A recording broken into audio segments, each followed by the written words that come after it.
is humidification in an incubator important for human embryo culture?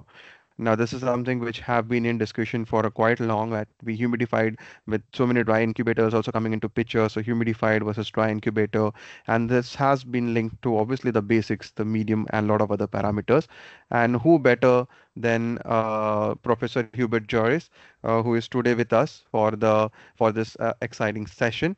He has actually been he is working as a media research officer of Vitrolife Group, and we know that the first group which tried and developed ICSI was from Brussels, and he was a part of a group that developed ICSI. So that's how I think he has been on hands-on since 1989, and the experience counts a lot. He is an ASHRAE certified clinical embryologist.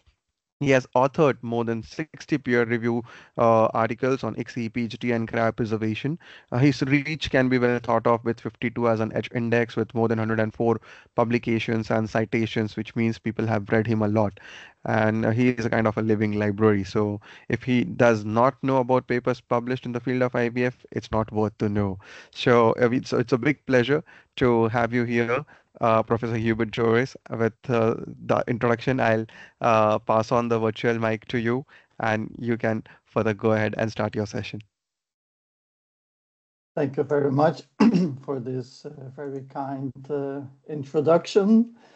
It seems you found some words about me on the website, about the library, but it's not that bad, I hope. I hope you can see the slides. Yes, we can see your slides, sir. Yeah, okay. So thank you for the invitation. So the topic I will try to talk about is, as you mentioned, to add information to the ongoing debate on whether embryo humidification is important for human embryo culture. Before embarking on that, I would just briefly like to talk a little bit about ICSI. As you mentioned, I was part of developing ICSI. And this is an old paper from 1994 that was published from Cheslock Hospital in Mumbai by Feruza Parekh. But it also has another name that I think is very important or familiar to you all, and that is Sudesh Kamath. And I can imagine, like many of you, I was also shocked when I heard that Sudesh passed away. And what is my link to Sudesh? Well, I have visited India many times when working for Vitrolife, but it started much earlier. So when the news about ICSI was spreading, in fact, Feruza Parekh organized a live video workshop on ICSI like we were doing in Brussels. And she invited us. So my history goes back to the early 90s when I got to know Sudesh. So I was part of, let's say, also learning him how to do the ICSI, which he then spread all over India. So it was always a pleasure coming. And now the aim of this talk is like to talk about incubator humidification. And in fact, I can sum up very briefly where part of the answer is yes, and the other part of the answer is no. Why is it important? It is important if you aim to incubate medium without oil overlay. Then you have to have incubator humidification. When is it no? When you use sufficient oil and the right oil. And I come back on that. Or when you use modern culture media. And this, I think, is an interesting part. This is like relatively new data of work we have done. It's not yet published. So, but for this topic, I thought it was important enough to share our observations with you. So this is the outline of the talk. So starting with a few words about incubators. As you know, IVF started in 78 with the birth of Louisa Brown. And incubators that were used in those days were not at all designed for IVF. And they were, in fact, also not very stable. So it was not uncommon in those days that people would also place oocytes and embryos even inside desiccators inside the incubator to create a more stable environment. Time went on, and what I remember is that during the 90s, these big box incubators became more performant, more stable. But then other developments came, like benchtop incubators that were specifically designed for IVF purposes. And there you had models without added humidification and models with added humidification. And in terms of incubators, of course, the most recent developments are the incubators of the development of time-lapse incubators, where you can culture your embryos without disturbance for even up to 7 days. Now, incubators are critical for embryo development, and you all know that very well. Other aspects are equally important as well. And you already mentioned this paper because I also like this very much because this summarizes everything. What is important in the lab is just everything. So it's not one procedure or one product or one instrument. It's just everything that you need to take care of continuously. Another paper I like to refer to as a source of important information is this review paper by Vitrolife and David Gardner, where they talk about the effects of chemical and physical factors. And similarly to my colleagues who visit laboratories for many different reasons, there are in fact three factors that we always pay attention to.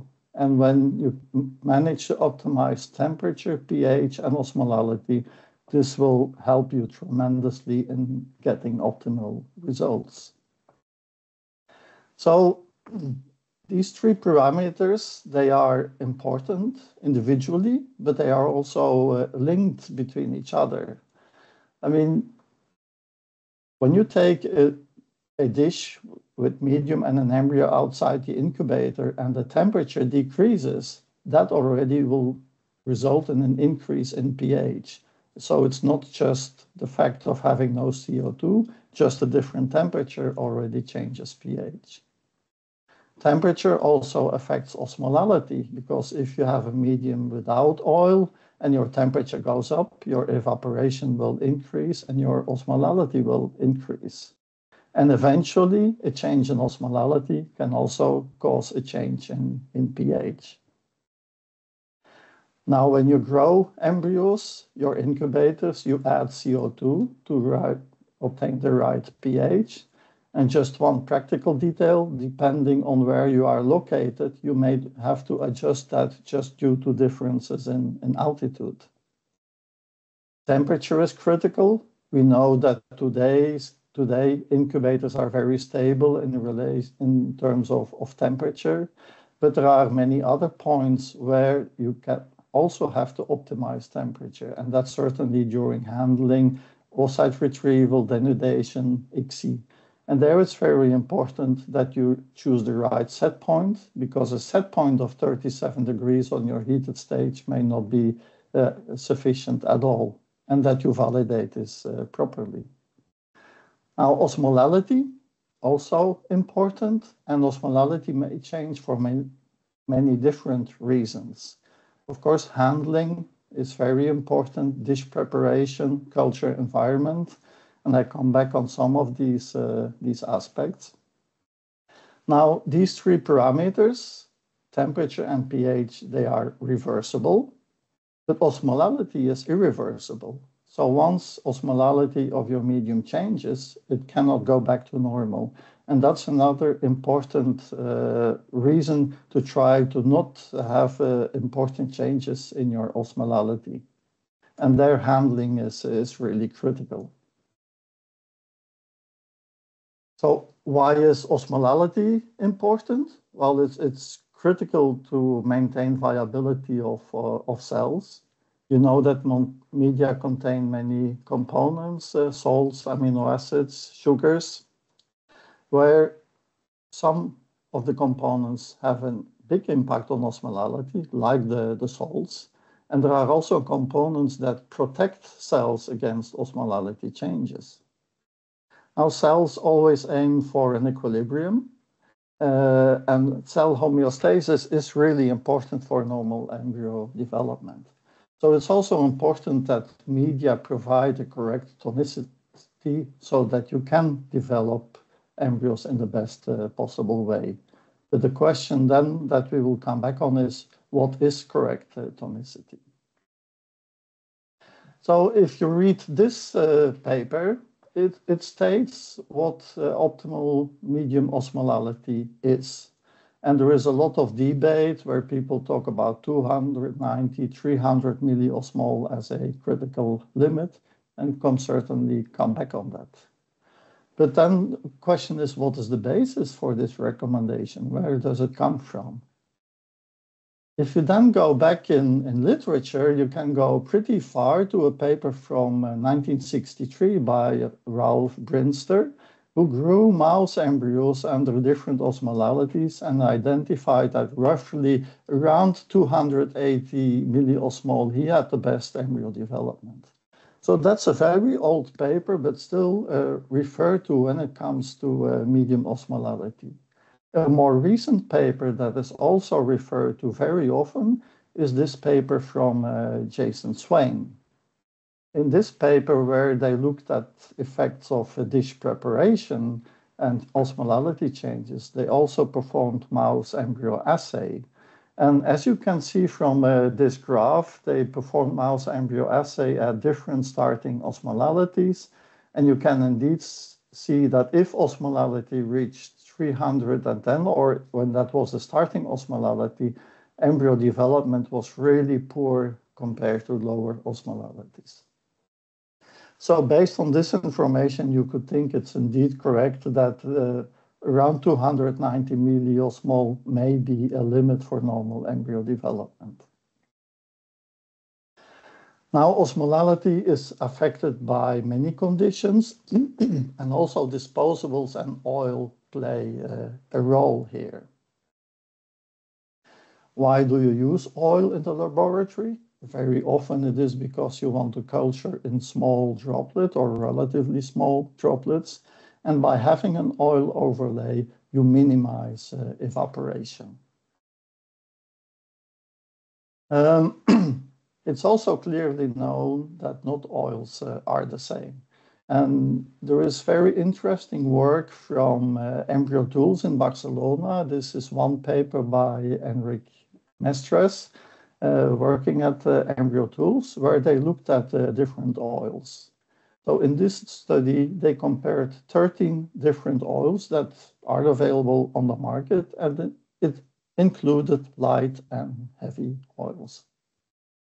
So one of the things they looked at is in this paper is pH equilibration. And as you can see in the left graph, after a number of hours, media under all oils went below pH 7.4. When you look more in detail, you can see that depending on the oil, there is quite a big difference before the pH reaches this level. So this is already one aspect to consider. And this graph also shows that the time needed to reach pH below 7.4 is correlated with both viscosity and density. So, and the higher the oil viscosity, the longer it takes to reach the right pH. So if in your laboratory you choose to use a heavy oil, you have to take this in mind. They did more work than this. They also looked, yes, sorry, I want a few words about this graph. So this is about, the first is about the time to reach the right pH. And if you take your dish out of the incubator, in fact, pH starts rising pretty fast. And also here again, you see differences between oils. And also evaporation is different.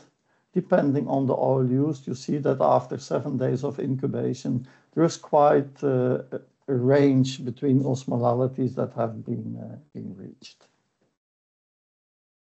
So as I mentioned, they also did other tests where one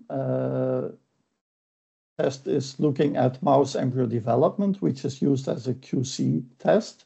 So as you can see here, from the 13 commercial oils that were released by the respective manufacturers, some even failed the QC test that is performed at Embryo Tools. And last year, Embryo Tools presented some abstracts showing that it is important how you test a product to make sure that it is of good quality before it's on the market. So not only embryo development was different, also blastocyst formation rate, hatching rate differed between oils. They looked also at other aspects like total cell counts, OCT4 expression, on apoptosis. And in all of these, they could see differences between oils. There are other aspects of oil, like the volume that you use. As I mentioned, it is important to use sufficient oil. And this is another paper from Embryo Tools, the same first author.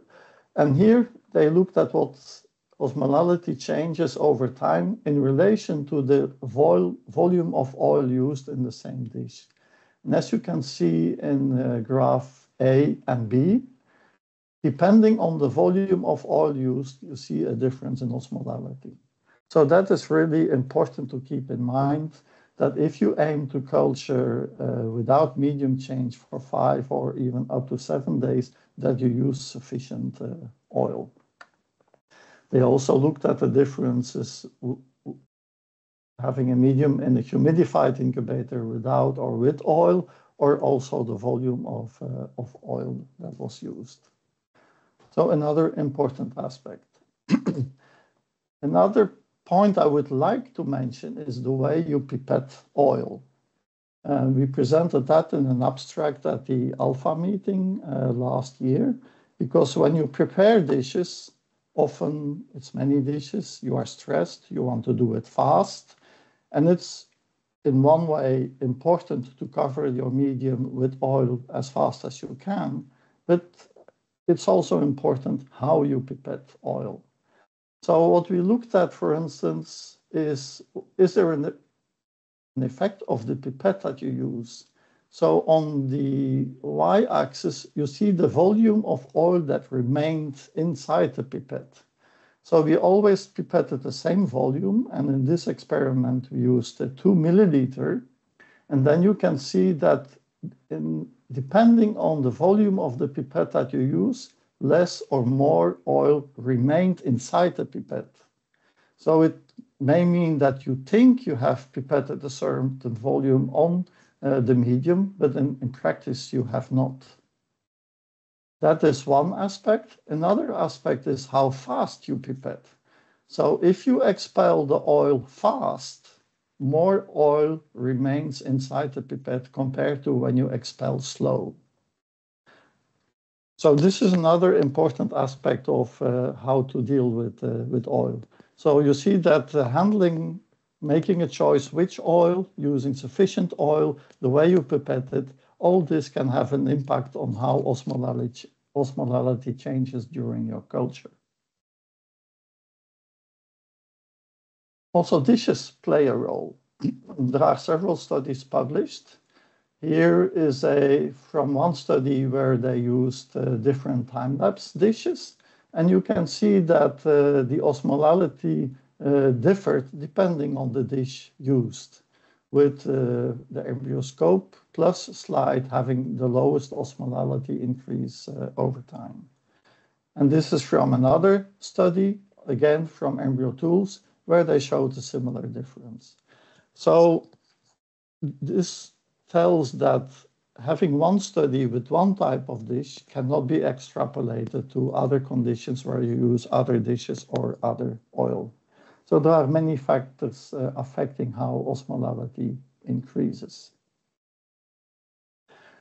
And Another paper I would like to show, published a number of years back, where they also studied the osmolality increase in oil.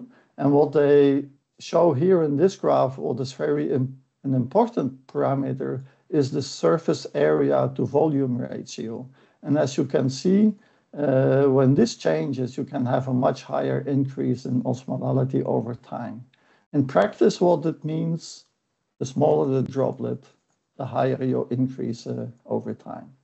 So there are many factors of oil that are really important and that can help you protect your culture. So there is quite some literature on this topic. There are papers looking at differences between humidified versus non-humidified incubators, and I will just show a few. But one thing I would like to touch on is that people talk about dry incubators. We do not really fully agree on that because that depends on the type of incubators and the way the gas is applied to the incubator. Because in the laboratory, you always have a certain humidity level. And that can differ between clinics. But when you have an incubator that is mixing the gas, it always uses the ambient air as the basis. So it also uses the humidity in the ambient air. Only when you have incubators where you add a pre-mixed gas, you have a completely dry environment. And that has also been presented a few years back, where people measured humidity levels in different incubators. And as you can see, depending on how the gas is applied in the incubators, you do have different humidity levels. So we prefer to speak about non-humidified incubators when you have an incubator that has an independent gas mixture and uses ambient air as a basis. You may very well know this paper. It was published a number of years back and showed differences in embryo development in what they called dry culture versus humidified culture. This kind of restarted the debate, but there is an important issue with this paper. And I'm not going to explain everything in detail, but if you read it critically how the study was done, it's clear that there are very important flaws in this study, making that you cannot rely on the observations. There are other studies, and this is another example from the EV group, where they compared embryo development in humidified versus non-humidified environment. They looked at embryology parameters in different types of patients, as well as at the clinical outcome. And they could not show significant differences between humidified or non-humidified conditions. In this paper, they did not measure actual osmolality, but overall no significant differences.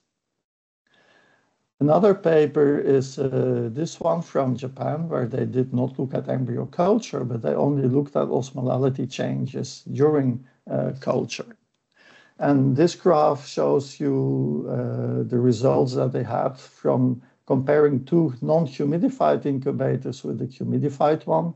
And as you can expect, in the humidified incubator, the osmolality increase is limited, but it's much more substantial in the non-humidified incubators.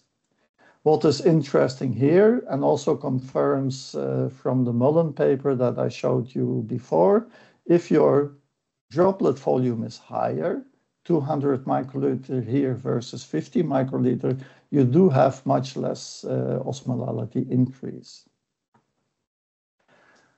They also compared different culture media, and you can see that the slope of the increase over time is very similar and kind of independent on the medium that they tested here in this study. But again, the same observation, if you use a larger medium volume, you change the surface area to volume ratio, and hence you have less increase in osmolality over time. So now we come to the last part, which I think is the most interesting one. As I mentioned, these are so far unpublished data, but I think are very interesting. Again, referring to this paper, where it stated that 50 to 290 milliosmol is considered an optimal osmolality. But then the question we raised, like, is this indeed a critical limit? So I showed you these studies. That is the basis for this recommendation. But I did a literature search, and what does literature tell us? The first thing that I noticed is that both Brinster as well as Jason Strang recently used a simple medium to test the effect of osmolality on embryo development. Today, when you grow embryos, you use modern culture media that are more complex. When you look at studies looking at osmolality in the reproductive tract, this is above 300 milliosmol, where medium osmolality today is roughly between 260 and 290 milliosmol. So again, this question, is that indeed a critical limit? So based on the literature search, we decided to investigate this.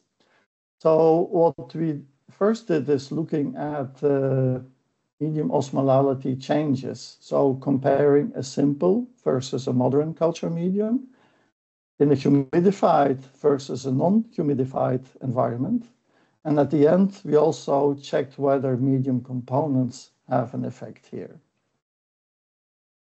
We then wanted to evaluate whether the current belief on osmolalities is correct by running mouse embryo assays at different starting osmolalities between 260 and 300 milliosmol and perform the culture in a humidified as well as a non-humidified environment.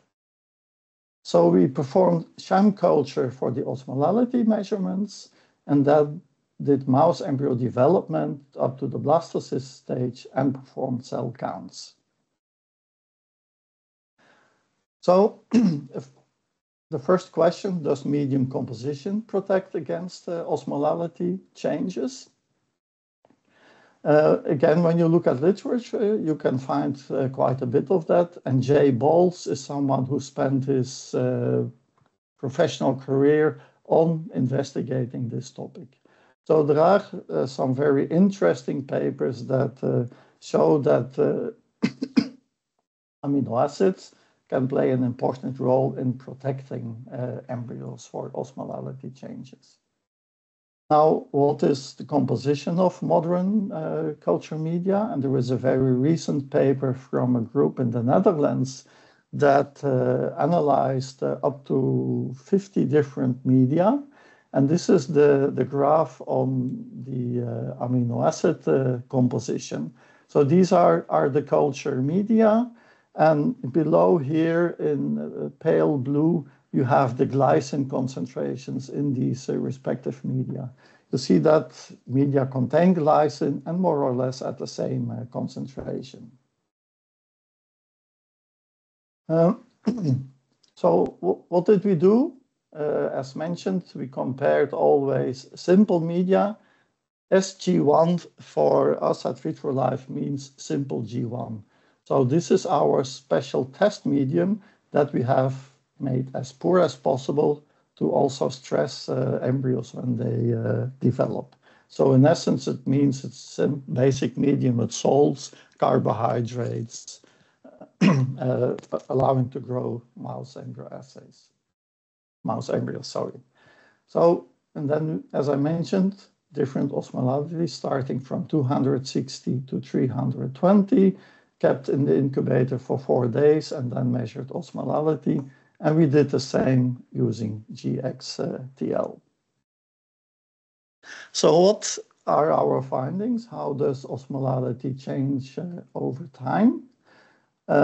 So as mentioned, we measured in humidified as well as non-humidified incubators.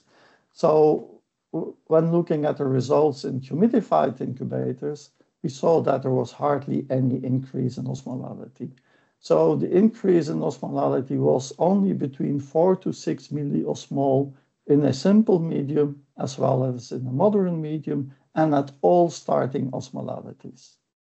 So that was kind of expected, but it was good to have it confirmed. So then we did the same in a non-humidified incubator. And these are the osmolality increases that we observed in the simple medium.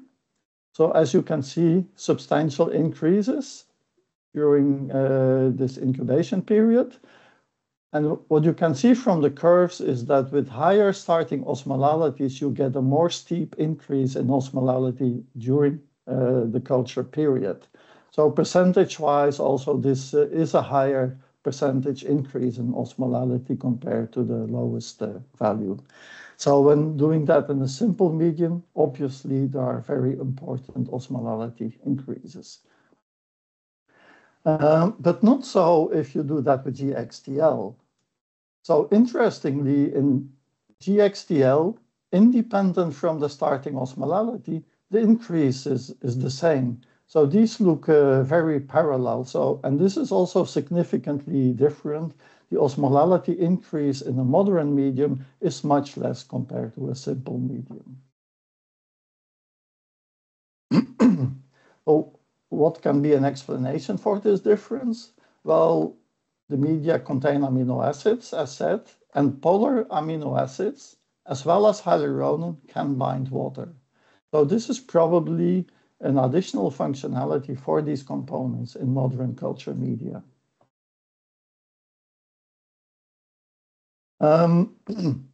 So then we wanted to know, are there certain components in the media that indeed play a role? So again, we took simple G1, where we added hyaluronan, or we added amino acids, and compared that to GXTL. And interestingly, indeed, both hyaluronan and amino acids resulted in a less osmolality increase compared to simple G1, and the increase was the lowest when both amino acids and hyaluronan are combined. So indeed, medium osmolality protects, and it's clear which components play a role here. Then we went on with the embryo culture. So many different conditions. Again, testing simple G1, different starting osmolalities, and for each osmolality, humidified incubator versus a non-humidified incubator, and then growing to the blastocyst stage and performing cell counts. So we did this for simple G1, and at the same time also for GXTL. Now, in the mouse cultures, each experiment always involved at least 30 embryos in each condition. And for each condition, we did 3 replicates, meaning that for each group, we have the results of 90 embryos. So what is the effect of starting osmolality on embryo development? First, for simple G1. And as expected, we did see an important decrease in blastocyst development with increasing starting osmolality. And in a non-humidified incubator, this observation was even stronger.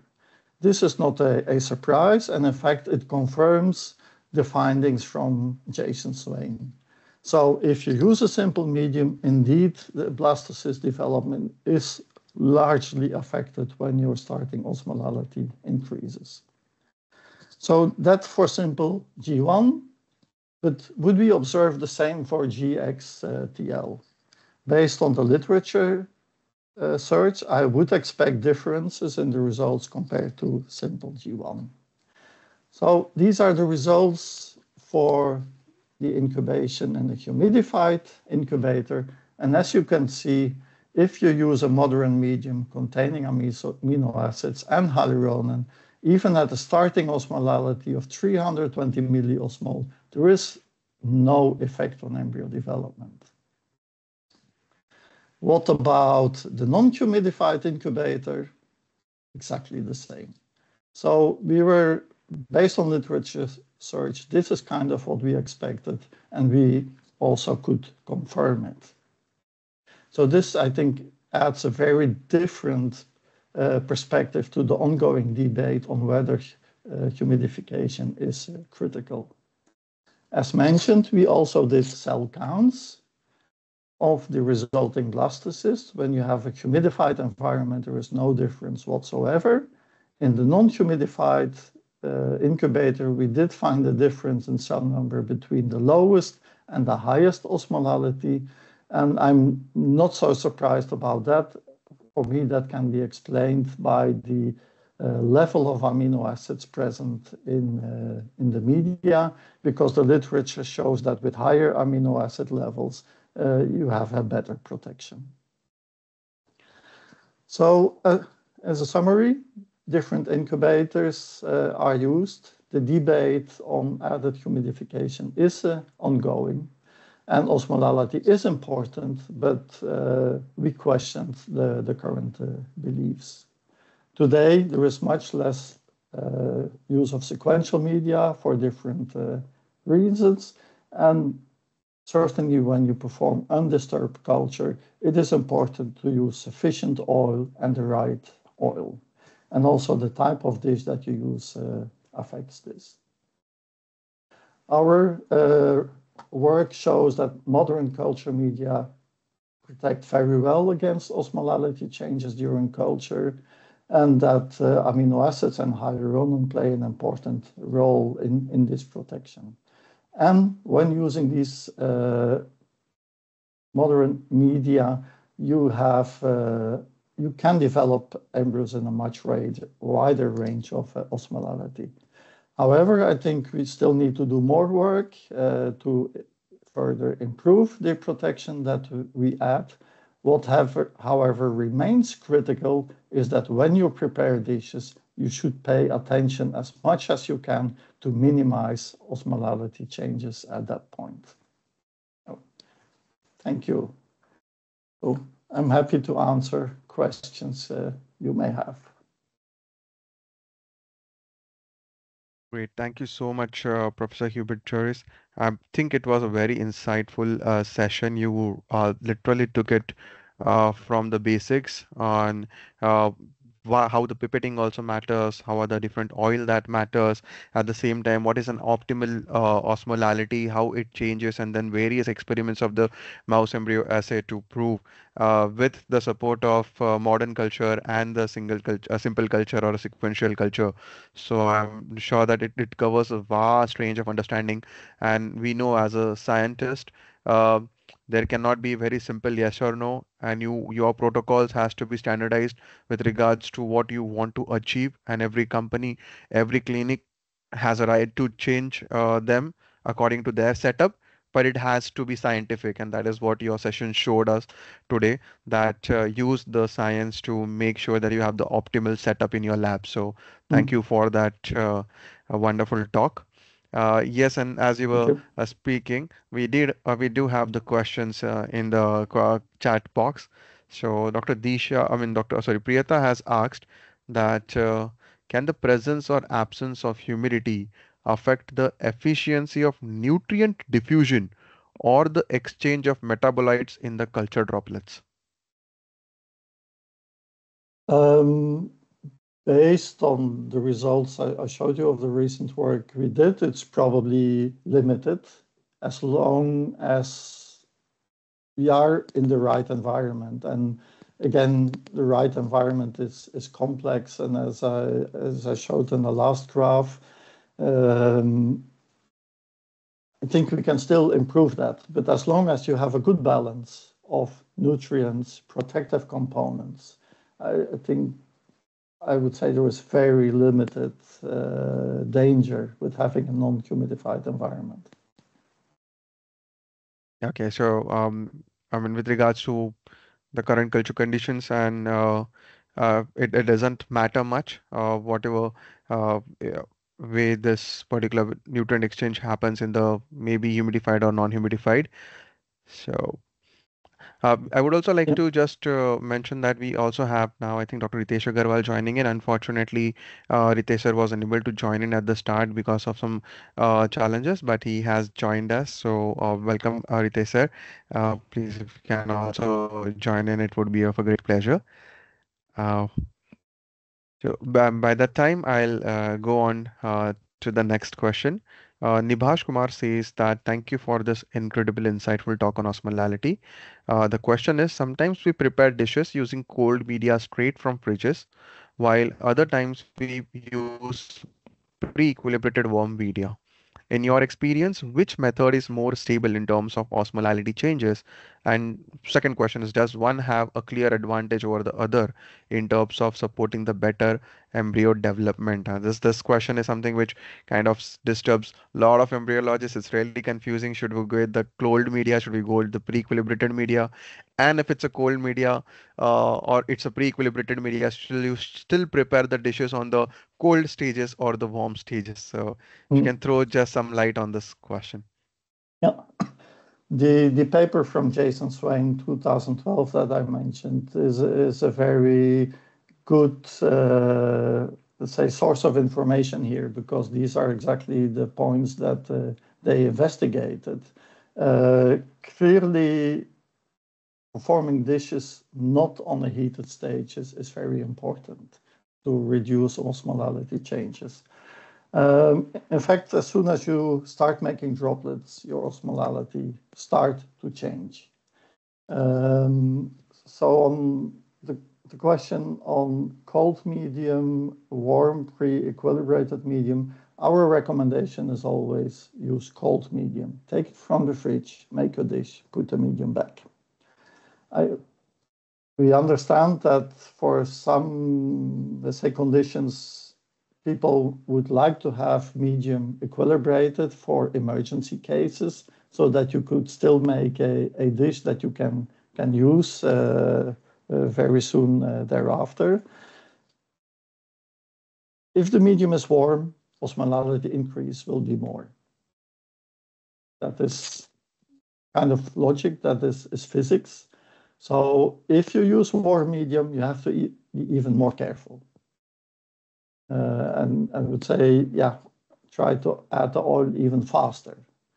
And another thing is, if you use pre-equilibrated medium and start making droplets, you lose part of the equilibration. So it's not so that you could make a dish, put oil, and immediately use it. You would still have to equilibrate it for some time. Right, so the message is pretty clear. Use cold media and on the cold stage and prepare the dishes and incubate it. Yes. Great. So that's a very clear message, because that's like when we at the end also use the warm media and then we try to do the dishes fast. I think your presentation also showed that if you're trying to prepare dishes fast, you do not put off the entire oil in the pipette, and that also then leads to the change in osmolality. So that also has to Mm. be taken care of. And your presentation also showed that over the 6 hours, different media has a different osmolality time. So with regards to that, you have to keep that in mind and prepare dishes prior to that, so that you have a decent enough equilibration, and you can then put the culture into that dish. Connected to this question, I would also like to have one more question which comes to my mind with this question, and that is, yes, we do have seen that osmolality increases over the day 5, day 6, and now majority of the clinics have shifted to day 5, day 6 in the blast culture. Now, though we are not using sequential culture, still, would it be recommended to change the media on day 3 for embryos, so that the changes in osmolality on day 5, day 6 will not affect if you're using the same media for the entire day 5, day 6 culture? Oh, this is a very interesting question. And I think, yeah, you have to look at the equation here, because there are different aspects. If you don't change medium, you have less handling stress, because you take, certainly if you have time lapse, you don't take out the dish out of the incubator, you will leave it undisturbed. If you change medium, you have more handling stress, but maybe less metabolic stress. So it's a difficult balance. Personally, I am still believing that the sequential system is more physiologic, but all the data point that having an undisturbed culture does not give you less good results. So I know there are the questions, even if you have a medium for continuous culture, should you change? The aim of this continuous culture is that you don't have to do that. Oh, and there is one paper, well, I know of two papers not using Vitrolife media, but one also coming from Embryo Tools, where using global medium, they compared with and without medium change, did not see any difference. Then there is another paper from Katrin Rakowski, where they did a medium change on day 5 for the culture up to day 7. And also there, overall, they did not see an effect.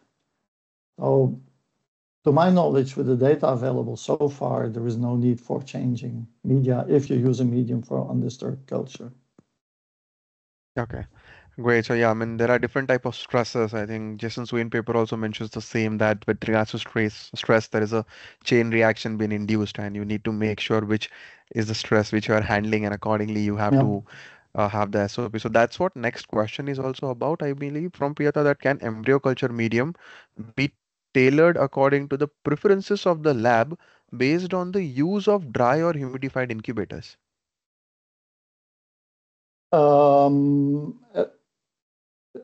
Well, from the data I showed you on the work we have done, I think will not be a big difference on whether you use medium A, B, or C. If you look in detail, there are differences in starting osmolalities between media, where some media have a very high starting osmolality, but also that composition is quite different. So what I learned from the literature search is that if you have more protection with certain components, you also can work in a higher osmolality. Okay. Sure. The basic stays between 260 to 290, but then you need to have a right kind of usage with regards to your incubators and track the results so that you can make sure is that optimally working for you or not with the pilots at your new clinics. It's always important that each individual clinic validates what works for them. And this is one interesting thing that I find always fascinating, is that what works in one clinic may not work equally well in another clinic, even if you do exactly the same. And still, we don't always know why. Yeah, true. And that's the reason SOPs cannot be blindly copied, otherwise it leads to a lot Not of always, no. right.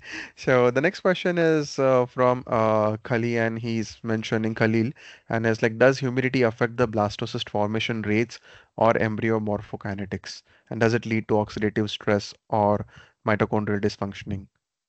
Yeah. The data I showed is mouse. The paper I showed you on human embryos from the group, the EVI group, compared embryo development in humidified versus non-humidified environment in a time lapse. And to my knowledge, they did not observe significant differences. Right. And you have also mentioned that yes, the humidity, you cannot always mention that are you into dry humidity or a or no, I mean low humidity, because the gases also carries the humidity. So it also depends upon how your culture systems are with regards to not only dry incubation with the gases which we are using. Yeah, yeah. Yeah. So going to the next question, Migma has asked, does incubating culture oil in humidified incubator before use slows the rate of osmolality change in the dry incubator? That's an interesting one where I don't think we ever tested that. Pom, pom, pom. I'm not sure, because if, let's say, there would be an effect of equilibrating in a humidified environment and then go to the non-humidified, I think the benefit will also be lost very soon. So I doubt it would help. But Right. I don't have the answer based on testing. Yeah, I mean, your session did show that with regards to change in oil also, how does it matter, different types of oil? But then with the incubation of oil in humidified incubator, slowing down the rate of osmolality. So this questions, can we take it in a way that maybe what a lot of labs also do is that they use this culture media in a cold condition while preparing the dishes, but they use the oil which is equilibrated. Now, does that also have any effect that the cold media but equilibrated oil? I think that effect is limited, because if you Okay, prepare a dish with oil straight from the fridge, to my knowledge, it has no major impact on the time to equilibration. okay, Because great. CO2 is a molecule that easily passes through the oil. Right, right. So then we have again another question from Nibhash, and he is mentioned regarding aliquoting media. As we know, media is supplied in a non-toxic, high-grade bottles. However, when we aliquot it into regular tubes, could they have an effect on the parameters such as osmolality or other qualities of the media? Is this practice actually recommended? And that's an interesting point where, from a practical point of view, I can understand the wish to do so. Overall, it's something we do not recommend. As you put in the question, the medium is in a bottle that is tested to be safe.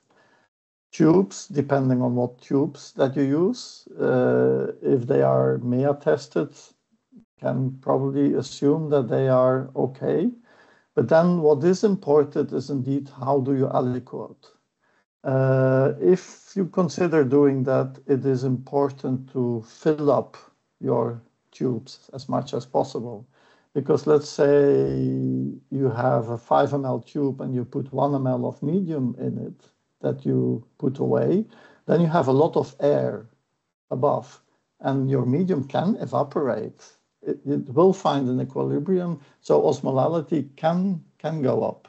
So if you fill up the tube with less air on top, then this protects better.